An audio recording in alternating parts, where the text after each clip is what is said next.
Assalamualaikum warahmatullahi wabarakatuh. Pada kesempatan kali ini saya akan menjelaskan materi tentang NAT. NAT atau Network Address Translation adalah sebuah proses pemetaan alamat IP dalam perangkat jaringan komputer yang akan memberikan alamat IP publik ke perangkat jaringan lokal sehingga banyak IP private yang akan dapat mengakses IP publik.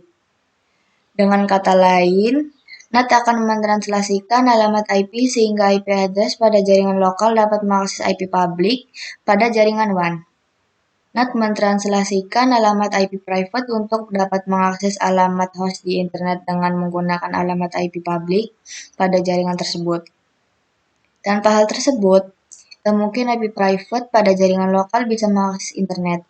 IP lokal digunakan hanya untuk jaringan lokal saja, sedangkan IP publik digunakan secara umum.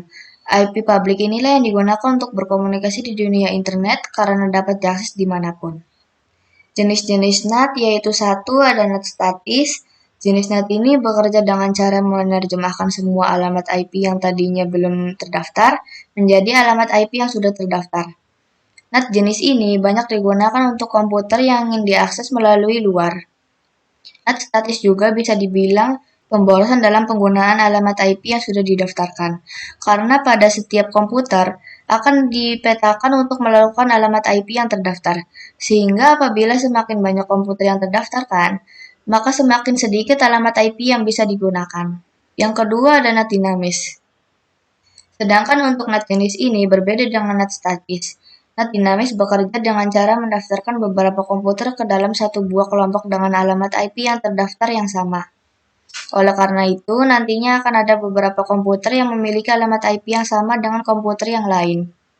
NAT dinamis memiliki keuntungan yaitu ketika kita berselancar di internet, kita akan lebih aman. Ketika para penyusup yang ingin menembus komputer kalian yang akan menggunakan sistem NAT jenis dinamis, maka penyusup itu akan mengalami hambatan dan kesulitan. Hal ini karena IP yang dilokasikan selalu berubah pada setiap komputer secara dinamis. Meskipun aman, NAT dinamis juga memiliki kekurangan yaitu apabila semua alamat IP sudah penuh dan sudah terpakai semua, maka apabila menambahkan komputer lagi, komputer tersebut tidak akan bisa terhubung ke jaringan internet melalui NAT. Yang ketiga ada overloading NAT.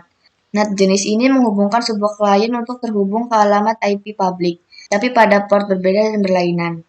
Oleh karena itu, saat NAT ini menerima sebuah permintaan dari klien supaya dihubungkan ke server, NAT tersebut akan menentukan port dengan nomor IP untuk klien tersebut. Keuntungan menggunakan NAT ini adalah meski alamat IP sudah dipakai, namun masih tetap bisa digunakan oleh komputer atau klien lain karena memiliki beberapa port yang berbeda. Yang keempat ada overlapping NAT.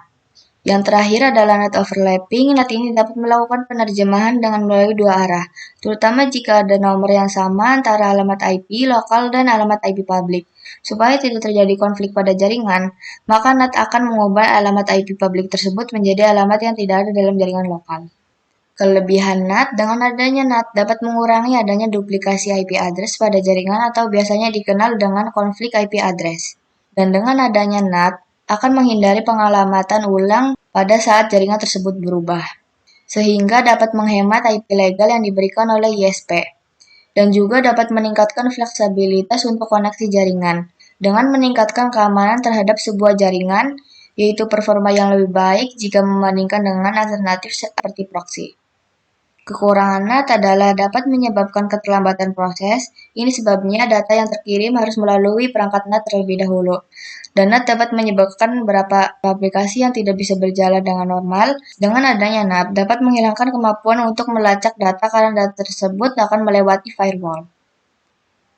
Sekian materi dari saya, kurang dan lebihnya mohon maaf. Wassalamualaikum warahmatullahi wabarakatuh.